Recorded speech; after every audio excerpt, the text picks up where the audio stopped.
ഭരണഘടനാ പരാമർശത്തിൽ മന്ത്രി സജി ചെറിയാൻ രാജിവെക്കേണ്ടെന്ന് CPIM പാർട്ടി സംസ്ഥാന സെക്രട്ടേറിയറ്റിലാണ് തീരുമാനമുള്ളത്. വിഷയത്തിൽ സർക്കാർ നിയമോപദേശം തേടും. സജി ചെറിയാന്റെ ഭരണഘടനാ വിരുദ്ധ പരാമർശത്തിൽ പോലീസിന്റെ അന്വേഷണ റിപ്പോർട്ട് റദ്ദാക്കി ഹൈക്കോടതി പുനരന്വേഷണത്തിന് ഉത്തരവിട്ടിരുന്നു. ഭരണഘടനയെ മാനിക്കുന്നതല്ല സജി ചെറിയാന്റെ പ്രസ്താവനയെന്നും ഹൈക്കോടതി വിലയിരുത്തിയിരുന്നു. ഭരണഘടനയെ അപമാനിക്കാനുള്ള ഉദ്ദേശമല്ല എന്ന് സജി ചെറിയാന്റെ വാദം തള്ളിയായിരുന്നു നടപടി. അന്വേഷണ ഉദ്യോഗസ്ഥന്റെ റിപ്പോർട്ട് നിയമപരമായിട്ട് നിലനിൽക്കുന്നില്ല എന്നും ഹൈക്കോടതി നിരീക്ഷിച്ചു. മജിസ്ട്രേറ്റ് തീരുമാനമെടുത്തത് സാക്ഷിമൊഴികൾ പരിഗണിക്കാതെ എന്ന വാദത്തിൽ ദൃശ്യങ്ങളിലൂടെ സജി ചെറിയാന്റെ പ്രസ്താവന വ്യക്തമാണെന്ന് ഹൈക്കോടതി പറഞ്ഞു. 2022 ജൂലൈ 3 പത്തനംതിട്ടയിലെ മല്ലപ്പള്ളിയിൽ CPIM ഏരിയ കമ്മിറ്റി സംഘടിപ്പിച്ച ചടങ്ങിലായിരുന്നു സജി ചെറിയാന്റെ വിവാദ പ്രസംഗം. കുറച്ച് നല്ല കാര്യങ്ങൾ എന്ന പേരിൽ ജനാധിപത്യം, മതേതരത്വം, കുന്തം കുടചക്രം എന്നെല്ലാം എഴുതി വെച്ചിരിക്കുന്നു എന്നല്ലാതെ സാധാരണക്കാരെ ചൂഷണം ചെയ്യുകയാണ് ഇതിന്റെ ഉദ്ദേശമെന്നായിരുന്നു പ്രസംഗത്തിന്റെ വിവാദ ഭാഗം. എന്നാൽ ഭരണഘടനാ പരാമർശത്തിലെ പ്രതികൂല വിധിയിൽ പ്രതികരിച്ച് മന്ത്രി കോടതി പറഞ്ഞത് അംഗീകരിക്കുന്നുവെന്നും പഠിച്ചതിനു ശേഷം തീരുമാനമെടുക്കുമെന്നുമാണ് കഴിഞ്ഞ ദിവസം പറഞ്ഞത്.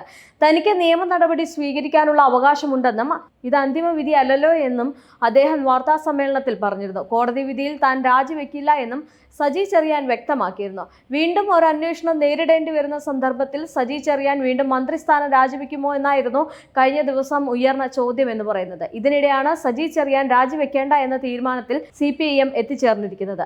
മല്ലപ്പള്ളി പ്രസംഗത്തിൽ മന്ത്രി സജി ചെറിയാന് വലിയ തിരിച്ചടിയാണ് ഹൈക്കോടതിയിൽ നിന്ന് ഉണ്ടായിരുന്നത്. ഭരണഘടനയെ അപേക്ഷിച്ച് പ്രസംഗിച്ചു എന്ന കേസിൽ സജി ചെറിയാനെ കുറ്റവിമുക്തനാക്കിയ പോലീസ് റിപ്പോർട്ട് റദ്ദാക്കിയ സിംഗിൾ ബെഞ്ച് തുടരന്വേഷണത്തിന് ഉത്തരവിടുകയും ചെയ്തു. സംസ്ഥാന ക്രൈംബ്രാഞ്ചിലെ മിടുമിടുക്കനായ ഉദ്യോഗസ്ഥരെ DGPയുടെ മേൽനോട്ടത്തിൽ അന്വേഷിക്കണമെന്നാണ് നിർദ്ദേശം. സംസ്ഥാന പോലീസ് അന്വേഷണം അപൂർവമാണ്. അത് ശരിയായ വിധത്തിലുള്ളതായിരുന്നില്ല. വസ്തുക്കളുടെ കൃത്യവും ശാസ്ത്രീയവുമായിട്ടുള്ള പരിശോധന നടന്നില്ല. കേസ് അവസാനിപ്പിച്ചത് വേഗത്തിലായിപ്പോയി എന്നും കോടതി ചൂണ്ടിക്കാട്ടിയിരുന്നു.